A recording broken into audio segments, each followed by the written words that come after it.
La exposición está dividida en dos partes. Primero, los factores de seguridad en el diseño estructural. Por ejemplo, cómo es que se hace un diseño estructural, ¿no? ¿Qué factores de seguridad están envueltos? ¿Por qué edificaciones de 7 u 8 pisos no se caen, por ejemplo, ¿no? A pesar de que están mal construidas? ¿Qué pasa cuando ocurre el sismo? Y aparte, aquellas personas que de repente están en noveno, décimo ciclo y están a punto de terminar, voy a dar algunas ideas de investigación que pueden seguir, ¿no? Entonces yo siempre les recomiendo a mis estudiantes, ya veo algunas caras conocidas también, otras de repente no muy familiares, pero espero que en esta exposición podamos compartir, podamos conocernos un poquito más y sobre todo compartir el conocimiento, ¿no? Entonces, lo que yo les recomiendo siempre es que traten de hacer estudios de maestría, traten de hacer estudios de posgrado. Ahorita, por ejemplo, ustedes solamente siguen con los ojos vendados lo que dice la normativa. Haz esto, divide este valor por este valor, haz el otro. Pero siempre deben cuestionarse ustedes el por qué. ¿Por qué estoy haciendo esto? ¿Por qué no se hace de otra manera? Entonces, desde ahí ya va a entrar la curiosidad y las ganas de investigar, ¿no? Eso tienen siempre que preguntar. Nunca hagan las cosas por hacer. Siempre digan, ¿por qué es esto? ¿Por qué este resultado? ¿Por qué estas combinaciones? Y así. Entonces, vamos a ver los factores de seguridad, el análisis de confiabilidad. Algunos de ustedes seguro han escuchado sobre ese tema. Vamos a ver qué pasa con la capacidad portante del suelo, ¿no? Ustedes han llevado ya suelo. También han llevado lo que es diseño de mezcla, ¿no es cierto? Los factores de seguridad que están envueltos ahí, las cargas sísmicas, el coeficiente de reducción, la ductilidad que tiene que tener, etc., ¿no? Y bueno, la segunda exposición va a ser relacionada a los estudios de posgrado en el extranjero. No necesariamente, bueno, todas las normas que nosotros tenemos, lamentablemente por falta de inversión pública, privada, no podemos desarrollar nuestras propias investigaciones a gran escala, ¿no? Pues lo que hacemos mayormente es adaptar ciertas normas norteamericanas, sobre todo desde Estados Unidos, Canadá, y adaptarlas a nuestra realidad. Pero, entonces, aquellas personas que estén interesadas, esa es la exposición para ustedes, ¿no? Muy bien. A ver, entonces, vamos a empezar con la introducción. Ustedes pueden ver siempre este tipo de edificaciones, ¿no? Por ejemplo, hermosos edificios construidos en Dubái, por ejemplo, puentes. Pero no solamente tenemos edificios de concreto armado, tenemos también estructuras de acero, también tenemos estructuras de madera. En Norteamérica, por lo general, las casas son construidas con madera. Acá el material, digamos, por excelencia es la albañilería, ¿no? Todo es ladrillo, bloquetas de concreto. En las mineras, por ejemplo, por lo general utilizan acero para hacer lo que son las naves industriales, etc. Pero poco madera, ¿no? Qué bonito sería también si tenemos la selva, donde tenemos grandes cantidades de árboles, arbustos y todo. ¿Por qué no hacernos? Tenemos nuestro código de madera, pero ¿por qué no utilizarlo a gran escala? Tiene grandes propiedades. Por ejemplo, en comparación con... Sabemos que el sismo es una aceleración, entonces cuanto mayor masa tenga tu edificio, va a ser más problemático. Entonces, es una de las ventajas de la madera, que pesa muchísimo menos que el concreto armado, ¿no? En Chile, por ejemplo, están innovando con la madera. Entonces la pregunta es, ¿cómo diseñamos este tipo de estructuras?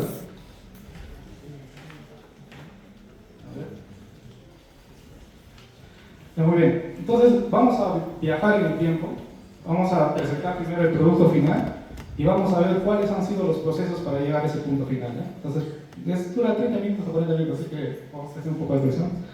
Este edificio es la biblioteca de la Facultad de Ingeniería Civil de la Universidad Nacional de Ingeniería. Lo curioso de esto es que ha sido construido sobre aisladores sísmicos, pero ya no es tan novedoso, ¿no? Ya hay varios edificios que están siendo construidos mediante aisladores sísmicos. Los hospitales, por norma, de cierta categoría, deben estar todos con aisladores sísmicos. Imagínense que ocurre un evento catastrófico y los hospitales son los primeros en colapsar. O sea, ¿dónde la gente va a ir? ¿Dónde la gente puede ir a curarse, a acudir, ¿no? Entonces, este es el producto final, ¿no? Ya ustedes han visto el acabado, tiene todo, tiene el ascensor, está todo el producto final. Pero ¿cómo se ha empezado? Entonces, primero, ha tenido que haber el diseño del casco, como decimos, ¿cierto? El proceso constructivo.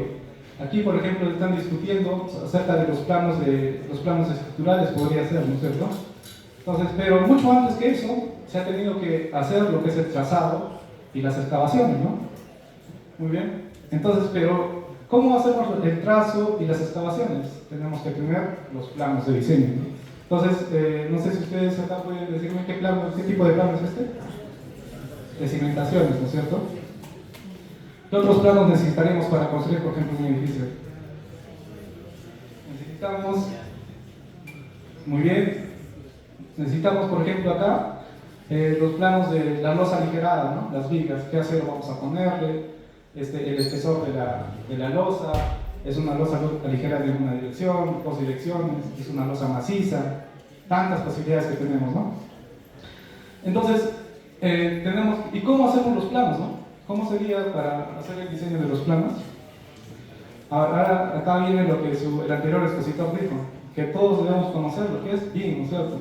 Y BIM no es un programa, ¿no? Sino son las herramientas nos ayudan a hacer BIM. En este caso, por ejemplo, tenemos el Revit, que podemos hacer modelamiento estructural en 3D. Para estructuras de concreto podríamos hacerlo, ¿no? Pero también tenemos otros programas, como el Advanced Steel, donde tú puedes realizar lo que son las conexiones, el detallado de las conexiones, mira, de cómo está encontrándose las columnas, los ardiostres, las carteras, qué tipo de perno vas a utilizar. Los planos que anteriormente han visto, ahora simplemente lo que hacen, como ya tienen todo el modelo en 3D, lo único que hacen es hacer cortes, ¿no? Yo quiero una vista en planta, un corte así, horizontal. Quiero una vista en elevación, simplemente hago un corte en elevación.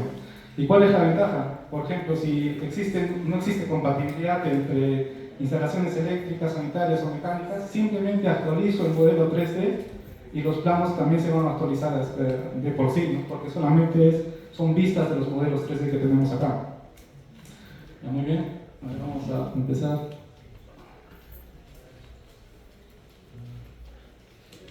Ya, muy bien, pero antes de que el modelador empiece a hacer sus gráficas, un ratito, no sé si podrías venir por traerla por acá.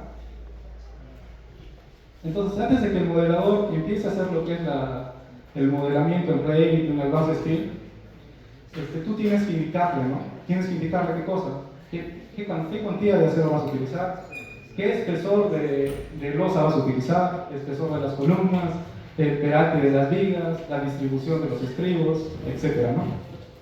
Entonces, ahí quiero recalcar algo, ¿no? En la empresa que yo trabajaba, realizábamos trabajos para mineras, por ejemplo, en México y en Chile. Entonces, todo era modelamiento 3D. Pero esa no es la función principal de un ingeniero, ¿ya? Hay especialistas, como son los calistas, como son los modeladores, que son especialistas en esto. Llevan un curso técnico en la empresa, como mencionó el ingeniero anterior, y se vuelven extremadamente rápidos, hábiles en hacer lo que es el modelamiento. Pero lo que ustedes tienen que decirle es qué dimensión de columna vas a modelar, qué dimensión de viga vas a modelar, qué acero vas a modelar, qué espesor de losa vas a tener. Entonces, esa es la función principal del ingeniero. No es el modelar, ¿no? Sino es decirle al modelador qué es lo que tiene que hacer. Así es igual que el calista, ¿no? Todos vamos a empezar primero modelando.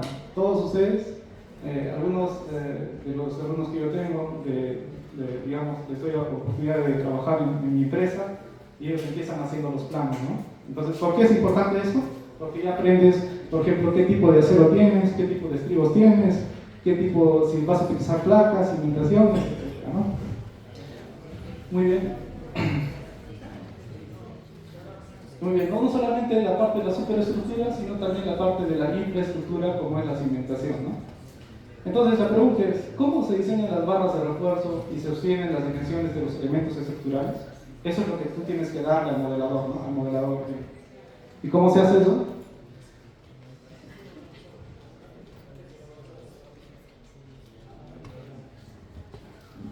Tenemos un problemita. No, ya, muy bien. Entonces, antes de darle lo que son las dimensiones de las vigas, las columnas, las varillas de refuerzo, tenemos que hacer el modelamiento ya en un software, pero ya no es un software de modelamiento 3D, sino es un software de análisis estructural. O sea, este software yo no lo utilizo para que digamos, al dueño, al propietario le diga, ¿no? Al cliente le diga, no, así va a quedar, este va a ser el acabado final de nuestro proyecto y todo, ¿no? Este software es para hacer análisis estructural y hacer el diseño de las estructuras. No es para modelamiento, sino para hacer netamente diseño y análisis estructural, ¿no? Entonces, no solamente tenemos que modelar la parte de la superestructura, sino también tenemos que modelar la parte de la cimentación. La parte de la cimentación, podemos utilizar diferentes software, ¿no? El ETABS, el Shape para hacer la parte de la cimentación, etcétera, ¿no? Tenemos el SAP, el Robot, una infinidad de software. La verdad, el punto que yo quiero indicar acá es que no es importante más que todo el software, ¿ya? Puedes utilizar cualquier tipo de software. Lo importante acá es que conozcas qué está haciendo el software interiormente, conozcas cómo interpretar los resultados.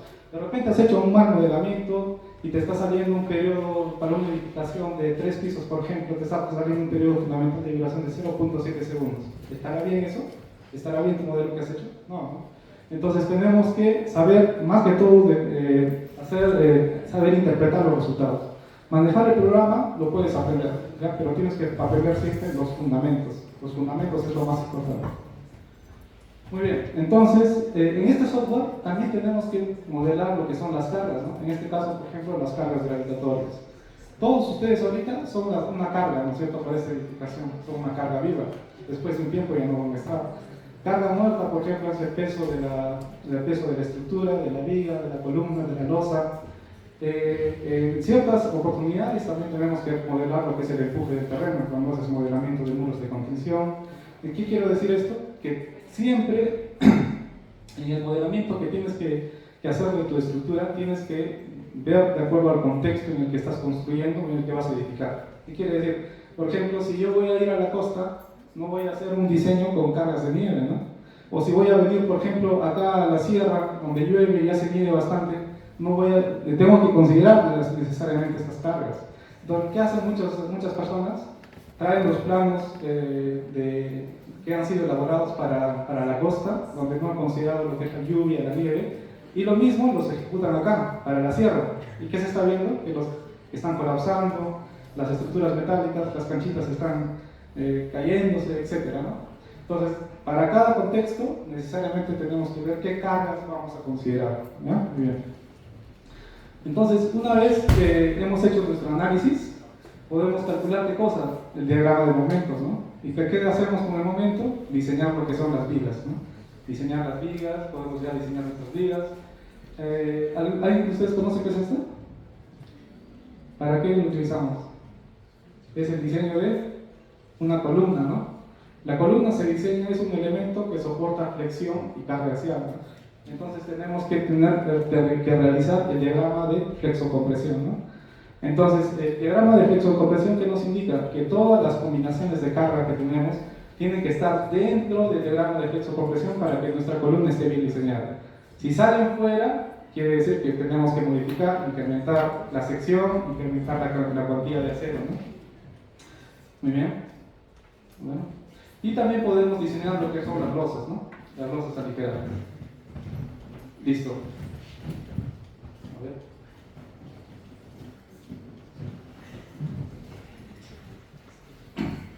Y no olvidarnos también de las cimentaciones, ¿no?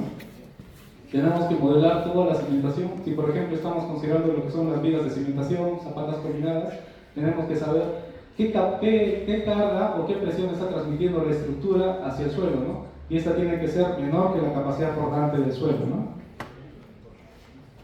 Entonces, ¿cómo hacemos todos estos diseños? Siempre utilizamos lo que son reglamentos, ¿no? En este caso utilizamos el Reglamento Nacional de Edificaciones y Construcciones, que sería la norma 060. Pero imagínate que estás en Chile. ¿Qué norma vas a utilizar ahí? ¿La norma 060? No, ni siquiera tienes que utilizar la norma chilena. Imagínate que estás en Estados Unidos, tienes que utilizar el ACI, que es el American Concrete Institute, ¿no?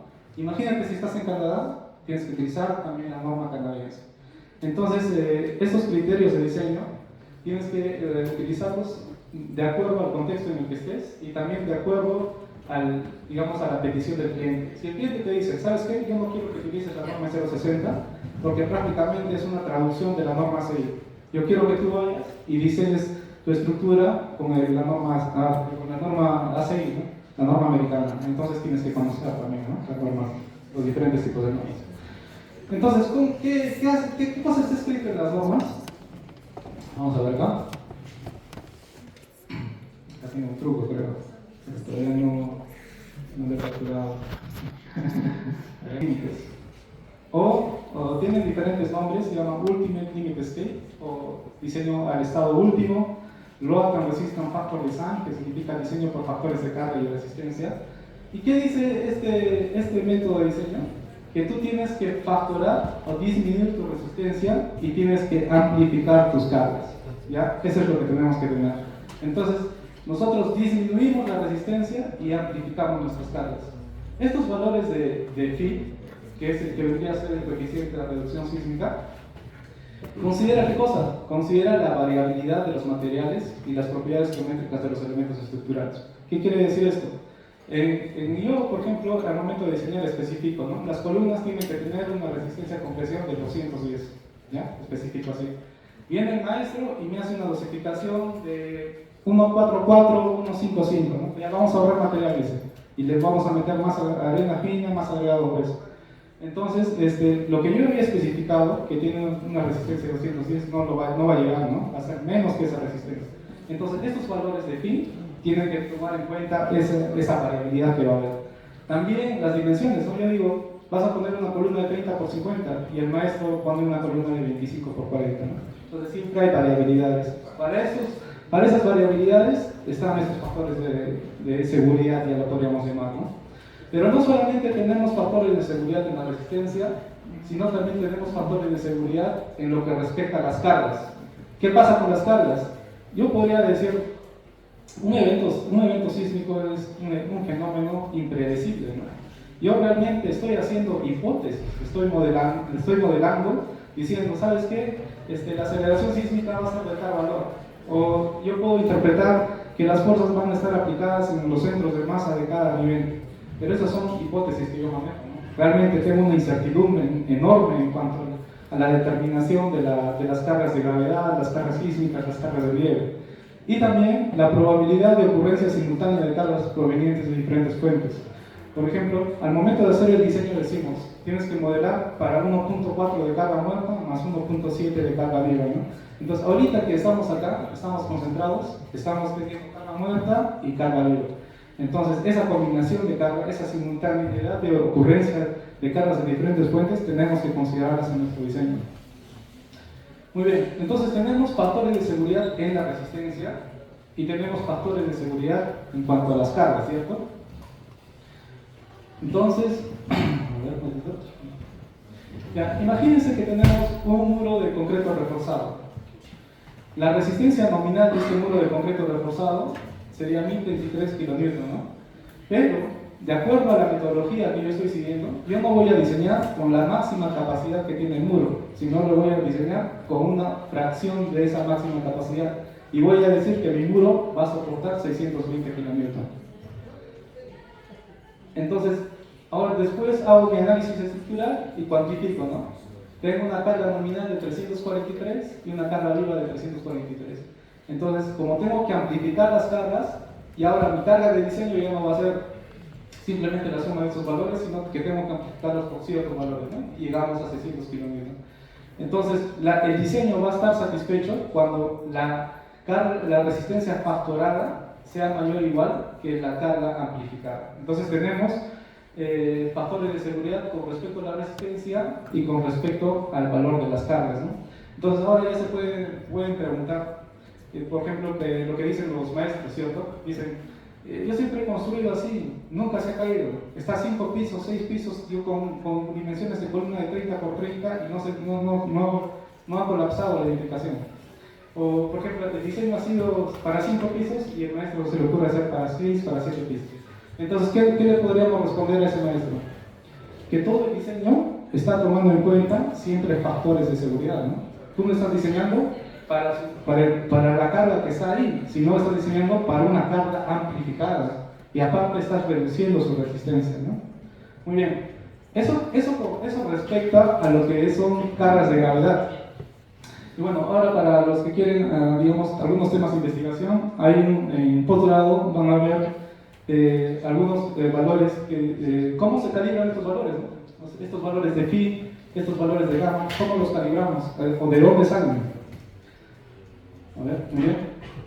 Imagínense que tengamos este edificio y ¿cómo haríamos para calcular la resistencia a compresión de este muro? ¿Qué ensayo realizaríamos? Ensayo de diamantina, ¿no? podríamos determinar cuánto es su resistencia a compresión. Ya, muy bien, pero antes del vaciado, yo tengo que hacer el control de calidad, ¿no es cierto? Yo tengo que tener mis probetas, los llevo al laboratorio y tengo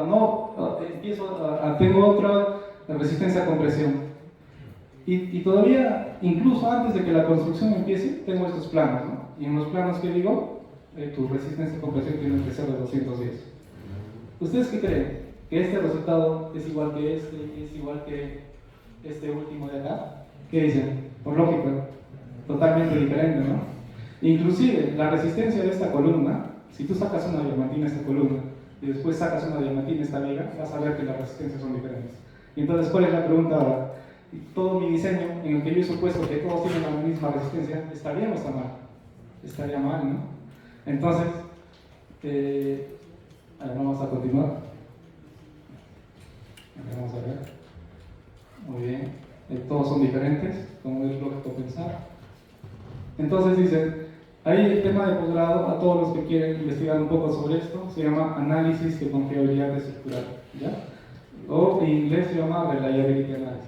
Entonces, si quieres entender de dónde salen esos valores phi, esos valores gamma, ya no tendrías que trabajar con valores determinísticos, ¿no? Tienes que trabajar ahora con valores probabilísticos, o sea, con medias, con desviaciones estándar y con funciones de probabilidad. Porque es lo que ocurre realmente en nuestras certificaciones. Muy bien. Entonces tenemos el factor de reducción. Y este factor de reducción en la norma 060 te dice, ¿no? Para flexión, ¿cuánto consideras? 0.90, ¿no? Para cortante, 0.85. Ya, muy bien. Pero eso es con respecto a la norma 060. Si consideramos otra norma, la norma, por ejemplo, la ACI, para cortante, mira cuánto tiene, 0.75. Nosotros para cortante tenemos 0.85, ¿no? Entonces, esos coeficientes de reducción van a variar dependiendo de qué norma esté utilizando. ¿Qué quiero decir? O sea, tú inclusive podrías diseñar una estructura que cumpla con los requisitos, pero de repente puedes tener menos dimensiones o más dimensiones de acuerdo a la norma que utilices, de acuerdo al código que utilices, ¿no? Entonces ahora la pregunta es, ¿cuál de estos resultados o cuál de estos valores es el correcto? ¿No es cierto? Porque yo te puedo decir, ingeniero, ¿sabe qué? No tengo mucho dinero, diséñame con... Porque yo he visto que los factores de carga de la norma peruana son bastante altos. Amplificamos la carga muerta por 1.4, la carga viva por 1.7, es 40% más de carga muerta y 70% más de carga viva.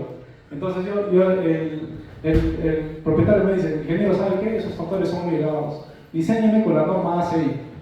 La norma ACI, por ejemplo, tiene 1.2 de carga muerta y 1.6 de carga viva, menos valores de carga, ¿no? Entonces, por lógica, tus columnas van a salir menores, tus vigas van a salir menores y en consecuencia menos presupuesto, menos dinero. Pero ¿a quién creer, no? ¿Cuál de estos resultados son los correctos? Esa es la pregunta. Ahora, con respecto a lo que son las cargas, a estos factores de amplificación, también tenemos otros resultados, ¿no? A ver, vamos a ver. Muy bien, entonces, de acuerdo a las normas, miren, esto es lo que les comentaba, ¿no? La norma peruana dice 1.4 de carga muerta más 1.7 de carga viva. Pero ¿qué dice la norma americana? Dice 1.2 de carga muerta más 1.6 de carga viva. ¿Qué dice la norma canadiense? 1.25 de carga muerta más 1.5 de carga viva. Entonces tú puedes encontrar diferentes dimensiones de columnas de vigas de acuerdo a la normativa que apliques. Y les pregunto, ¿estos coeficientes de acá de la norma peruana han sido calibrados? ¿O simplemente han sido una traducción de la norma americana? Lamentablemente, ustedes van a revisar que estos coeficientes de acá son los mismos del ACI de la versión de 2005. Entonces prácticamente no estarían bien, ¿no? Porque esos coeficientes obedecen a la realidad donde vas a ejecutar o vas a diseñar tu proyecto. No es lo mismo, por ejemplo, un constructor o un obrero que trabaja acá en Abancay, o que trabaja en Lima, o que trabaja en Estados Unidos, o en Chile, o en Europa, ¿no?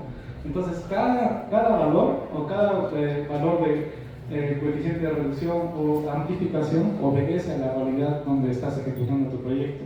Entonces, ahí tienen un tema también de investigación, ¿no? Ustedes pueden decir, Ah, ya sabes qué, entonces yo quiero obtener valores para mi localidad, para Huancayo, por ejemplo, ¿no? O para el distrito de donde sea, ¿no? Entonces, vamos ahora a enfocarnos a las cargas de gravedad. Las cargas de gravedad, como hemos visto, tienen 40% más y la carga viva tiene 70% más. Entonces, edificios de 4, 5, 6 pisos, 7 pisos, construyen ese maestro, no se cae, no se va a caer, bien construido siempre. La experiencia me dice que no se va a caer. ¿Pero por qué no se cae? Porque tú no estás diseñando para ese valor, estás diseñando para 40% más, 70% más. ¿Y qué pasa con la resistencia? Por ejemplo, nuestras vigas, si las diseñamos por flexión, ¿cuánto es el coeficiente de reducción por flexión? 0.9, ¿no? O sea, estás reduciendo su resistencia al 90%, ¿no? Amplificando su valor. Muy bien, entonces tenemos factores de seguridad en el método de diseño que escojamos, ¿no? Amplificamos las cargas y reducimos la resistencia. Después que algunos veo que son estudiantes de tecnología del concreto, y ahí hemos visto, ¿no?, que la resistencia requerida es igual a la resistencia especificada más un factor de seguridad, ¿no? ¿Han visto eso, no? Entonces, si tenemos, por ejemplo, una estandarización en la producción, podemos sumarle 1.3 multiplicado por la desviación estándar. Si no conocemos eso, podemos sumarle 210 más 70. O sea, nuestro diseño de mezcla está para un valor de 280 kilogramos por centímetro cuadrado, ¿no? Entonces tenemos factores de seguridad no solamente en el método de diseño, sino también en el diseño de mezcla, ¿no? Entonces ahí dicen, ¿no?, es recontra difícil que una estructura pueda fallar, ¿no? Debería ser recontra difícil. Igual con el esfuerzo de fluencia también tenemos otros factores de seguridad, ¿no? Pero muy bien, ahora vamos a ver lo que es el tema de las cimentaciones. Ahora ustedes van a recordar lo que es suelos, ¿no? En suelos han visto la clasificación SUS, la clasificación ASHTO, y lo más importante es tener cuánto es la cohesión y el ángulo de fricción del suelo y aplicar una teoría. Después de aplicar la teoría, ¿qué obtienes? La capacidad última del suelo, la capacidad portante. Pero tú diseñas con esa capacidad portante del suelo, no. También tienes factores de seguridad. ¿Cuánto es el factor de seguridad del suelo? 3. O sea, si tu suelo resiste, por ejemplo, acá 110 toneladas por metro cuadrado, tú al momento de hacer el diseño no vas a hacer con esos 110, vas a hacer con 36. Y entonces ahí otra vez, ¿no? Zapatas de 1 por 1, zapatas de 80 por 80, no colapsan, ¿no? Entonces ahí ya más o menos vamos viendo por qué son este tipo de cosas, ¿no? Ahora, muy bien, estamos perfectos con respecto a las cargas de gravedad, no hay problema. Tenemos factores de seguridad en el método de diseño, en la dosificación de mezcla y también en el suelo, no hay problema, ¿no? Pero, ¿qué ocurre con la carga sísmica? A ver, entonces, en la carga sísmica tenemos esta combinación de diseño, ¿no? Si ustedes observan, la carga sísmica TSS está con un factor unitario, ¿ya? Un factor unitario. Entonces, ¿se acuerdan del discurso de dinámica estructural? O me imagino que acá se llama sismos, ingeniería sismo resistente, ¿no? Que la cortante sísmica es igual a sux R multiplicado por el peso, ¿no? Y si quieres hacer, este es el análisis estático, ¿no? ¿Por qué se llama análisis estático? Porque las fuerzas son estáticas. Pero si ya empiezas a variar las fuerzas, tienes que considerar un análisis dinámico, ¿no? Entonces, ¿se acuerdan ahí de la ecuación diferencial del movimiento, etcétera, ¿no? La masa por la segunda derivada por C por X más K por X es igual a menos la masa por la aceleración del suelo. Y con esta ecuación de acá, tú calculas las formas, los periodos y formas de vibración, ¿no? Esta es la ecuación de valores y vectores propios que deben de conocer, los que han llevado a ese curso también. Entonces, ya, ¿qué pasa? Acá, en estos valores de la cortante sísmica y el espectro de aceleración, tenemos un factor R. ¿Cómo se llama ese factor R? Coeficiente de reducción sísmica, ¿no? Así se llama. Entonces, nosotros no diseñamos con el sismo que va a venir, ¿ya? No hacemos ese diseño, sino lo diseñamos con una fracción de esa cortante sísmica. Entonces, ¿por qué hacemos esto? Porque si diseñaríamos con ese valor de cortante sísmica y nuestra estructura permanecería solamente elástica, ¿qué pasaría? Nuestras columnas, nuestras placas serían enormes para que siempre permanezcan elásticas. Lo que queremos es que la estructura entre en el rango no lineal. ¿Y qué es el rango no lineal? Que se empiece, por ejemplo, a formar rótulas plásticas en la viga, que empiecen a haber agrietamientos en las vigas, algunos muros, por ejemplo, también se van a presentar agrietamientos. Entonces va a haber una forma de disipación de energía. ¿Y por qué hacemos esto? Simplemente para la parte económica, porque sería inviable construir una estructura que permanezca elástica. Entonces hay que tener cuidado ahí, ¿no? Hay que ver necesariamente ahora que todos quieren comprar su departamento, ¿no? ¿Cuánto está? Unos $70.000, $80.000, ¿no? ¿Estás viendo cómo han sido construidos esos departamentos? ¿Está cumpliendo con la normativa? ¿Qué pasa si después de un evento sísmico ya queda inoperable ese departamento? Toda tu inversión a la que has ahorrado un montón de años y todo esto se va a ir prácticamente al agua, ¿no? Entonces, una observación ahí, siempre cuando traten de ver un departamento o una casa, evalúen, ¿no? Ustedes son ingenieros civiles, tienen que saber más o menos cuánto tienen que ser las columnas, si están utilizando un buen muro de albañilería, están utilizando elementos huecos, etc., ¿no? Eso hay que conocer. Entonces, la fuerza, el problema está en el sismo. El sismo, tú estás haciendo un diseño, por ejemplo, para un sistema porticado, el R es igual a 8, ¿no? O sea, estás considerando la octava parte de lo que realmente va a venir, ¿no? No estás diseñando igual que la carga muerta, por ejemplo, no estoy amplificando por 1.4, más bien lo estoy reduciendo. ¿Y por qué? Por temas simplemente económicos, porque sería totalmente inviable. Cuando tú hagas un diseño elástico, ¿eso va a ser para qué? Para centrales nucleares, por ejemplo, ¿no? Las centrales nucleares, ¿crees que podrían colapsar en caso de un evento sísmico? No deberían de colapsar, ¿no? Sería totalmente catastrófico. Entonces ahí se podría avalar hacer un diseño totalmente elástico, ¿no? Muy bien, aparte tenemos otros temas de investigación en lo que es la parte de estructuras, que es análisis no lineal, no sé si ustedes ya han visto, pero realmente tu estructura cuando ocurre el terremoto o el sismo va a entrar en un rango no lineal, esa es la verdad. Y ahora, ¿por qué tú dices? O sea, si ahora estamos haciendo nuestro diseño con la normativa y estamos haciendo un análisis lineal elástico, pero la estructura va a entrar en el rango no lineal, entonces no guarda relación, ¿no? Estoy haciendo un análisis lineal para algo que va a comportarse no lineal.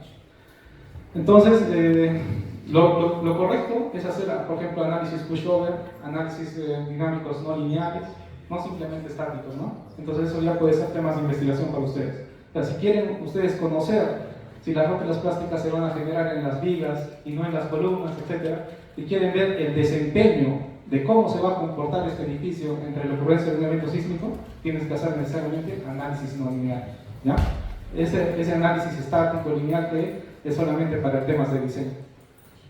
Muy bien, tenemos un pórtico aquí, y este pórtico lo vamos a someter a una aceleración en la base, ¿no? Yo estaba enseñando acá y en esa época instalaron una estación acelerográfica acá en Uganda. Entonces, esa estación acelerográfica puede registrar los eventos sísmicos que van a ocurrir acá en Abancay y van a tener este tipo de registro. Entonces, este pórtico sometido a este sismo, porque para nosotros los ingenieros civiles un sismo es una aceleración, nada más que eso, ¿ya? Eso tienen que tener en mente. Un sismo es una aceleración. En contacto con la masa va a generar fuerzas, ¿no? Entonces, como este pórtico, y estoy haciendo un análisis lineal elástico, así como el que me dice la norma, simplemente va a ser de forma lineal, ¿no? No va a tener ninguna disipación de energía. Pero ¿qué pasa si someto el mismo pórtico, pero ahora que se comporte de la manera real, que tenga un comportamiento inelástico? Van a ver que se va a formar curvas histéresis. Y lo más importante que quiero que noten en estos gráficos es que la fuerza se reduce. Ya no es la misma fuerza con la que estaba, digamos, calculando, haciendo un análisis elástico. Mira, hacemos una comparativa y podemos ver, en un análisis elástico, el que nosotros realizamos, la fuerza llega a 1.21, pero en un análisis no lineal, la fuerza llega a 0.21. Entonces acá podemos guardar esa relación, ¿no? ¿Por qué nosotros diseñamos con una fuerza reducida? ¿Por qué? Porque nosotros queremos que se comporte en el rango no lineal, que se generen las rótulas plásticas, por ejemplo, en las vigas y después en las columnas, ¿no? En cuanto a los desplazamientos, una de las, digamos, formas de medir el daño en una estructura es de acuerdo a sus derivas o sus distorsiones. Si ustedes se dan cuenta, las distorsiones en el rango lineal y no lineal son casi iguales, ¿no? 2.5% de H y 2.6% de H. Cuando ustedes hagan su diseño de edificaciones, van a ver que el primer paso es controlar esas derivas, o las distorsiones totales, ¿no? Para, por ejemplo, para pórticos o para estructuras de concreto es 7 por 1000, para estructuras de albañilería 5 por 1000, acero 10 por 1000, etc., ¿no? Muy bien, ahora les presento acá los eventos sísmicos, digamos, más importantes que ha ocurrido y con los que se ha calibrado la norma peruana, ¿no? Entonces tenemos los eventos del 66, 70 y 74 que han llegado a este nivel de aceleración máxima. 0.27, 0.11 y 0.20. Este es el nivel de aceleración para sismos de esta magnitud mínima, de 8 grados, de 6.6 grados. Entonces, el coeficiente de amplificación sísmica, ya si ustedes conocen un poco sobre esto, ha sido calibrado con estos sismos de acá, ¿ya? De 66, 70 y 74. Entonces, quiero hacer acá una comparativa. Ya, acá ustedes pueden observar espectros de aceleración. Un espectro, cada registro sísmico tiene su propio espectro de aceleración, ¿no? Entonces, la normativa es la que ustedes ven acá en color rojo, ¿ya? Esta es la normativa. Y el espectro de este sismo es lo que ustedes ven así en forma dentada, ¿no? Estas curvas de forma dentada. Entonces, a primera vista, ustedes dirían, ¿no? Allá, nosotros estamos diseñando con una fuerza sísmica mucho más alta que el evento sísmico que va a venir, ¿no es cierto? Como podemos ver aquí. Pero aquí tienen que tener en cuenta que este de acá no tiene el coeficiente de reducción. El coeficiente de reducción está igual a 1. En realidad, este valor de acá se tiene que dividir entre 8 o entre 6. Y si lo dividimos esto entre 8 o entre 6, estaríamos por valores de 111 más o menos. Si tú comparas la plataforma del espectro de este sismo, que es de 8 grados, con respecto al sismo con lo que estás diseñando, es casi 4 veces la relación. Por ende, tus estructuras, cuando ocurre un evento sísmico, van a entrar en el rango no lineal, ¿ya? Entonces ya hemos visto qué pasa digamos, con las cargas de gravedad y el problema que tenemos con las cargas sísmicas, ¿no? Entonces, en las cargas sísmicas, ahí está el problema. No estamos diseñando con un factor de seguridad, sino que a su vez estamos reduciendo la carga sísmica. Cargas de gravedad, no hay problema. Pero a ver que ocurre un pequeño sismo, vamos a ver cómo quedan las estructuras, ¿no? Ya se ha visto el problema, por ejemplo, en el terremoto de Turquía, acá nomás en Perú, en Pisco del año 2007, ¿no? Cómo quedaron las estructuras. Entonces, nosotros realizamos un análisis lineal, pero hay criterios de diseño que nos indica la normativa, ¿no? ¿Sabes qué? Tienes una zona de confinamiento, una zona fuera de la zona de confinamiento y tienes que cumplir con esos estribos mínimos. Yo quiero que primero, no sé si han escuchado el criterio de viga débil, columna fuerte, ¿no? Entonces, ¿por qué? Para que primero fallen las vigas y después fallen las columnas, ¿no? Entonces ahí tienen que tener en cuenta, ¿por qué mi columna es de 25 por 25 y mi viga es de 30 por 60? ¿Estará cumpliendo ese criterio? Si estamos así, va a fallar primero la columna, y si falla la columna va a colapsar toda la edificación, ¿no? Tenemos que tener en cuenta eso. Muy bien, entonces haciendo nuestro análisis lineal que nos dice la norma y cumpliendo estos requisitos también que están establecidos en la norma, aseguramos que tenga un buen comportamiento en el rango no lineal, ¿ya? Entonces, y acá está la pregunta: ¿cumplimos lo que está en la norma o sacamos la vuelta a la normativa? ¿No es cierto? Miren este edificio, ¿eh? Este edificio tenemos, ¿de cuántos pisos? Tenemos 5 pisos. La norma de albañilería nos indica que los edificios deben ser a máximo 5 pisos o 15 metros de altura, ¿no? Nos dicen eso. Después de un tiempo, este edificio, mira, ¿de cuántos pisos lo han hecho? ¿Cuántos hay acá? 1, 2, 3, 4, 5, 6, 7, 8, 9 pisos. Y planean todavía seguir construyendo, mira las mechas que han dejado. Entonces, la pregunta es, si nuestra normativa nos indica que para este tipo de edificaciones y para esta albañilería, sistema de albañilería combinada, solamente está permitido para 5 pisos o 15 metros de altura, ¿por qué hacemos edificaciones de ese nivel? ¿Qué va a ocurrir en un evento sísmico? Ahora, sistemas irregulares. ¿No han visto que dejan, digamos, esto libre para estacionamientos? ¿Qué tipo de irregularidad es esta? ¿Conocen? Piso blando, ¿no es cierto? Entonces, ¿qué va a ocurrir? Que cuando ocurre un evento sísmico, las columnas son las que van a fallar y estas de acá, los del segundo y tercer piso, son más rígidas. No se van a desplazar tanto como las columnas, ¿no? Esto está mal, no debemos construir así. Ahora, ¿qué efecto es este? ¿Han escuchado este? Efecto de columna corta, ¿no? Entonces, la columna corta se establece cuando no existe lo que son las juntas respectivas a lo que es la tabiquería. Debe haber columnetas acá, ¿no es cierto? Y deben separarlas con mejor. Para que no ocurra esto, mira.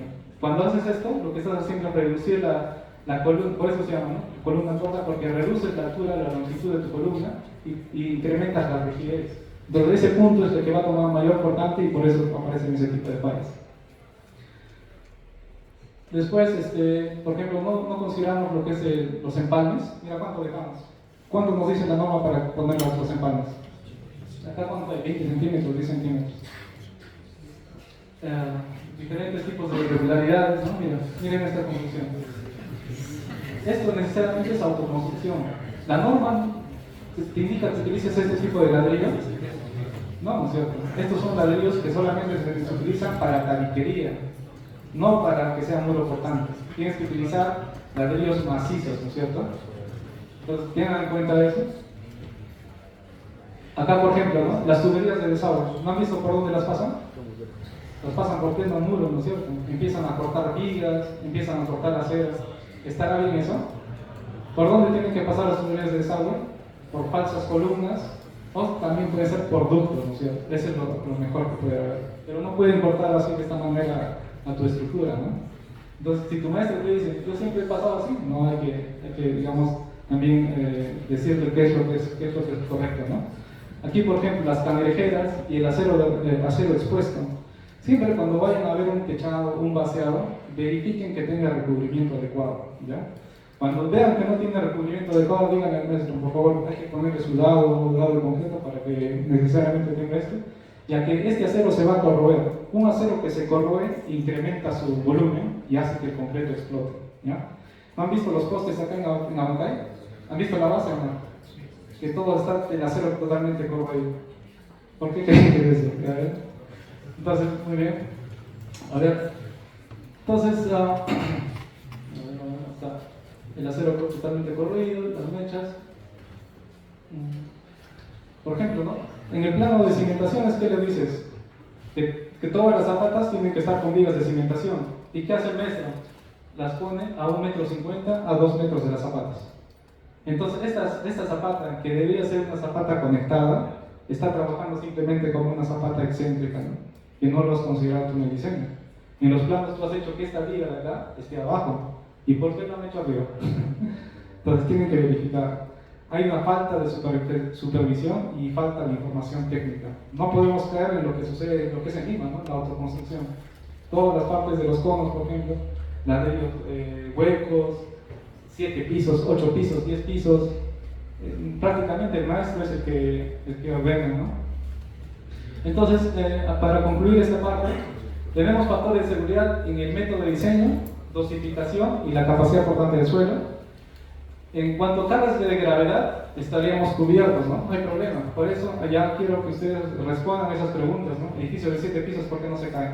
Pero ¿qué va a pasar cuando ocurra un evento sísmico? Lamentablemente va a haber problemas ahí, ¿no? A ver. Entonces, podría pasarlo ahora. Entonces, la autoconstrucción y la falta de dirección técnica hace que no se respeten las normas, ¿no? Eso hay que tener cuidado. Ahora, ustedes están, digamos, llevando los cursos de concreto armado, están llevando los cursos de albañilería, sismo resistente, hay que hacer que se respeten, ¿no? No hay que decir al maestro, esto es lo correcto y esto es lo que tiene que hacerse, ¿no? Entonces, muy bien. Ya, muy bien. Ahora, a ver, espero que todavía estén despiertos. Pero vamos a empezar, de repente, para aquellos estudiantes que quieran realizar estudios en el extranjero. Esta de acá es la Universidad de Alberto. ¿Ya? Ven que es totalmente ecoamigable y es la universidad en la que he hecho mi maestría. Entonces, ¿cuáles son los pasos para realizar un estudio de posgrado en el extranjero? Yo les digo, ¿no? Estudien una maestría, estudien un doctorado, sea acá en Perú o sea en el extranjero. ¿Por qué? Porque van a conocer el porqué de las cosas. Ahorita yo te digo, hazme un diseño de una columna, tú vas a decir que es como una receta de cocina, ¿no? Allá primero aplico el diagrama de integración, aplico este factor de reducción, amplifico la carga y listo. ¿Pero por qué? ¿Por qué esa carga? ¿Por qué tienen que hacer esto, no? Esas preguntas del por qué les va a ayudar a responder cuando hagan un estudio de maestría, un estudio de doctorado. No se queden siempre con la venda en los ojos, ¿no? Allá, esto lo hago porque el supervisor me ha dicho que lo haga así, o porque el maestro me ha dicho que lo haga así. No, entonces yo les invito que siempre traten de conocer más. Entonces, yo he dividido este tema simplemente en dos etapas.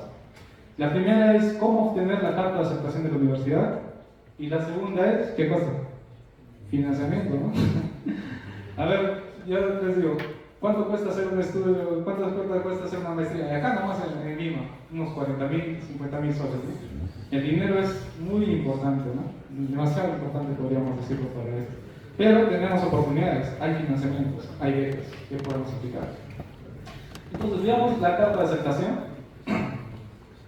¿Cómo se obtiene la carta de aceptación? Primero, tiene que entrar a la página web de la universidad. Por eso ahora, lo que les, exhorto es que aprendan inglés, ¿no? El idioma, universal, y el idioma en el que avanza la ciencia es el inglés.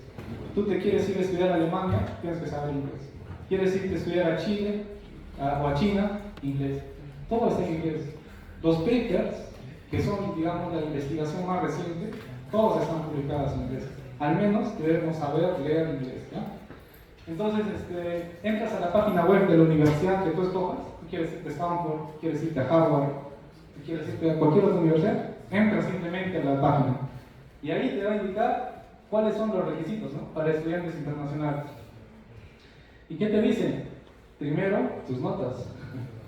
¿Has estado viniendo a la universidad a qué? A ir a jugar billar, ir a gotear, ¿no es cierto? Ya. Entonces, lo primero que tiene que ver es tu calificación.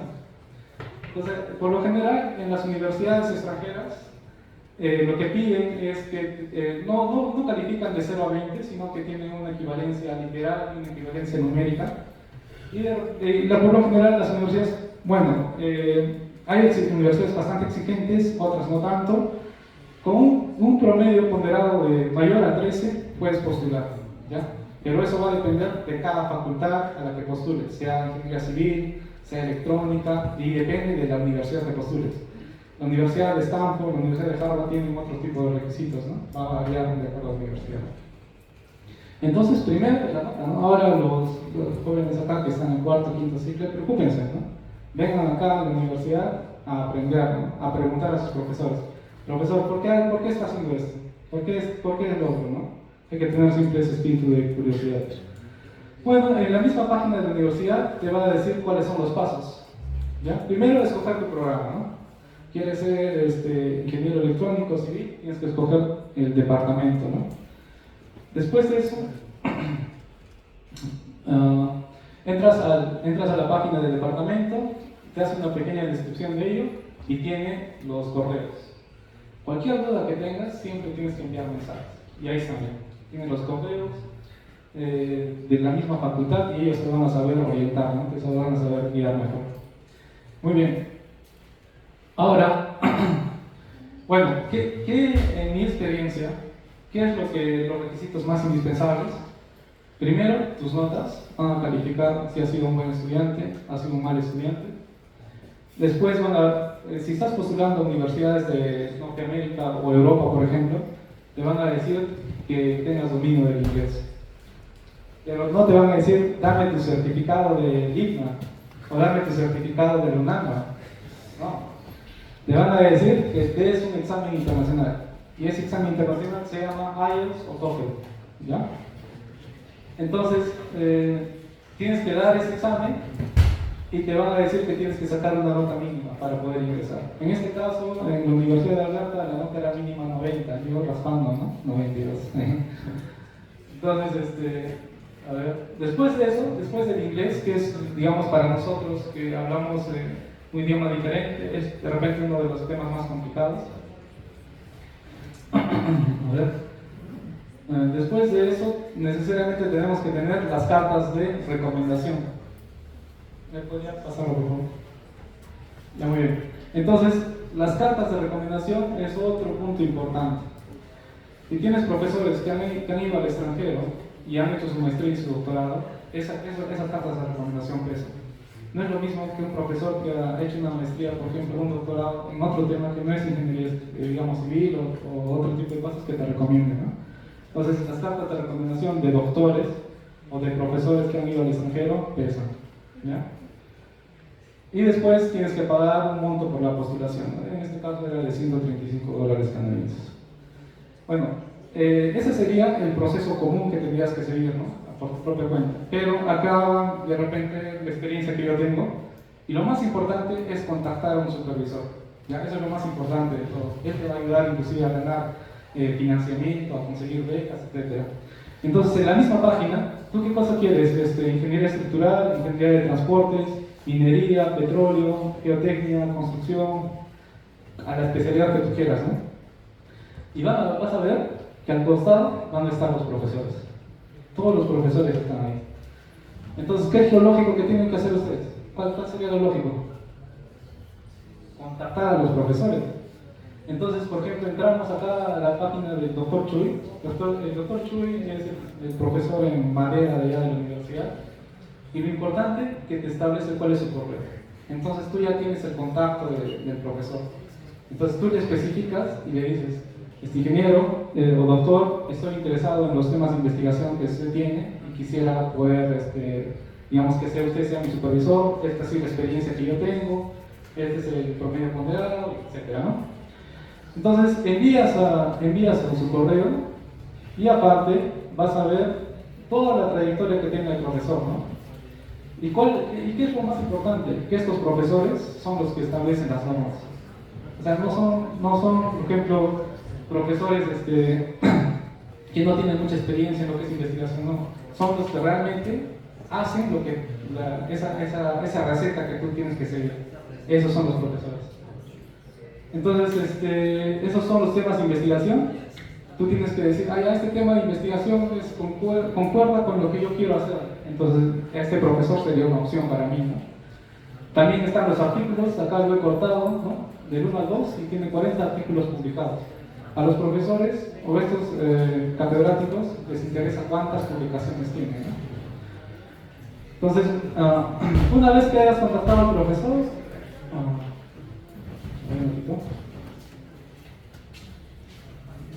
has enviado tu correo al profesor y si todo va bien, el profesor te responde y te dice: estoy feliz y quisiera, digamos, discutir los temas de investigación en tema de sismicidad e ingeniería estructural.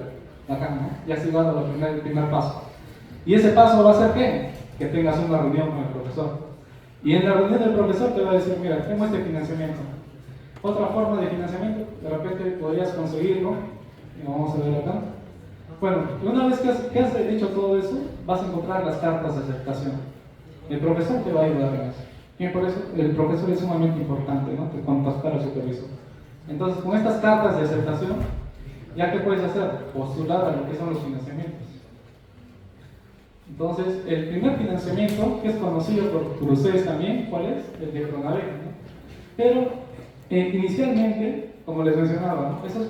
Esos profesores hacen investigación en, digamos, digamos, en colaboración con las empresas privadas y ya tienen un financiamiento. Entonces, a la par que tú vas haciendo tu maestría, vas a estar trabajando como asistente de investigación y ellos te van a pagar de ese monto, ¿no? Entonces ya no tienes problema de cómo voy a cubrir mis gastos de alojamiento, de comida y todo. Estás trabajando y a su vez estás haciendo investigación. Entonces envías correos igual. Y acá tenemos, a ver, voy a retroceder por favor. Tenemos acá la beca bicentenario, ¿no? La de Pronavec, que es para hacer estudios de maestría y doctorado. Y los que estamos en universidades nacionales, o los que hemos sido egresados en universidades nacionales, tenemos ventajas sobre las universidades privadas. Tienen más puntos. Aparte, tu experiencia, si estás en el tercio superior o no, etc., ¿no? Para eso entramos a la página y leemos las bases, ¿no? Entonces, después de ese tipo de financiamiento, también hay otro tipo de financiamiento que son las universidades. En mi caso, por ejemplo, yo postulé a la beca de Southern Perú, en la Universidad Nacional de Ingeniería. Esto lo hacen cada año. Me imagino que acá en UNAMA también se podría hacer algo similar con el tema de las bajas, ¿no? La minería podría a los mejores alumnos, a las personas más capaces, podría enviarlos al extranjero a estudiar, ¿no? Eso es más que todo manejo político ya, ¿no? Entonces, muy bien, ese sería el final de la exposición, espero no haberlos cansado mucho.